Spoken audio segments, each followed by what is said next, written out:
Please subscribe to the channel if you haven't already, and hit the like button, and share the video with others who you think might be interested. I would really appreciate your help in growing the channel. Hello, everyone. Welcome to another edition of the Roaring Twenties Radio YouTube channel. Most everyone knows about the company called AT&T, the huge corporation that earned over $122 billion in 2024 and is the 32nd largest company in the United States. But what about AWT&T? Are you familiar with that company? If you're not, grab a beer, sit back, relax, and I'll tell you about it. Founded in 1899, the American Wireless Telephone and Telegraph Company was the first radio company incorporated in the United States. The company was located at 345 Arch Street in Philadelphia. The founders were Dr. Gustav P. Gehring and Archie Frederick Collins. Gehring was a stock promoter and Collins was an electrical engineer. The company was set up as a holding company for several subsidiaries. They were the Federal Wireless Telephone and Telegraph Company, the New England Wireless Telephone and Telegraph Company, the Northwestern Wireless Telephone and Telegraph Company, and the Continental Wireless Telephone and Telegraph Company. One of them, the New England Wireless Telephone and Telegraph Company, held the Amos Dolbear patents, which were granted to Amos Dolbear in 1886 for ground transmission telephony. On October 3rd, 1899, a yacht race was to be held in New York. Guglielmo Marconi made a deal with the New York Herald newspaper to transmit live bulletins of the race to the newspaper. Before the race, American Wireless sent an official letter to the Herald informing the newspaper that American Wireless held the Dolbear patents.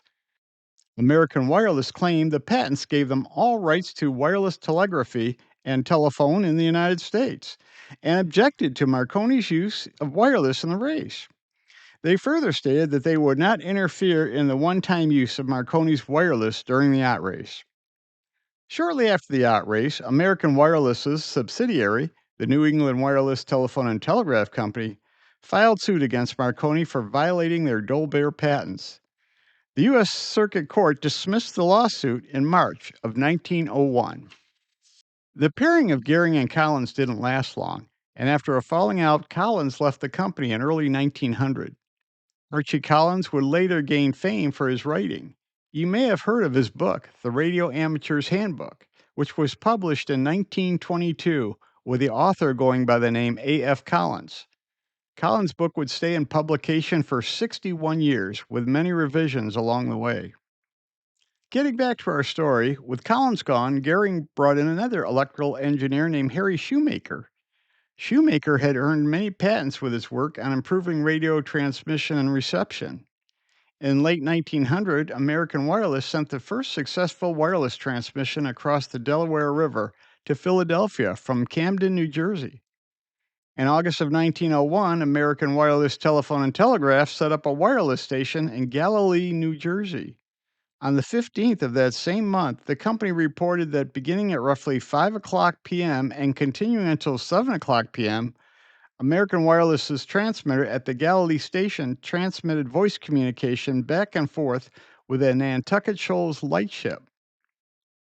The lightship was out in the Atlantic Ocean, 262 miles away, and the radio operator on the ship didn't believe the radio operator at Galilee when he told the ship radio man where he was at.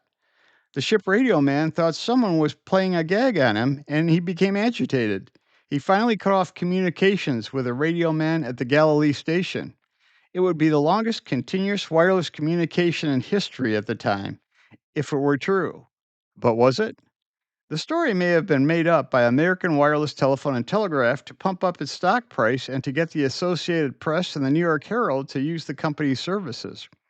The general manager of the Associated Press was quoted as saying these words about American Wireless: "I am not favorably impressed with the methods of your company, and I do not think we would care to have any dealings with it." While other transmitters were using Leyden jars for power, Harry Shoemaker designed and built an improved wireless transmitter that used 120-cycle alternating current. The new system provided a stronger signal and an unusual sound that made it easier to detect.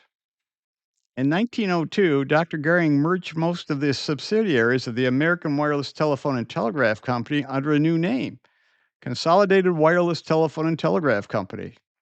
Another reorganization took place the very next year, resulting in International Telegraph and Telephone Company. And finally, in 1904, International Telegraph and Telephone Company was taken over by American DeForest Wireless Telegraph Company. Harry Shoemaker died on August 23rd in 1932 from a cerebral hemorrhage at just 53 years of age.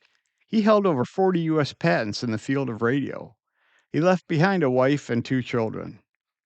Archie Frederick Collins, better known as A.F. Collins, died on January 3rd, 1952. Collins was 82 years old. He is best remembered as a prolific writer and author of the Radio Amateur's Handbook. He left behind a wife, Evelyn, and a son, Virgil Collins, who also became an author. I found no information available on what happened to Dr. Gustav Goering or when he died. American Wireless Telephone and Telegraph existed for only 3 short years over 120 years ago. One of the reasons I created this documentary is to make sure American Wireless Telephone and Telegraph, America's first radio company, isn't forgotten by time, and despite its brief existence, is remembered as an important part of radio history.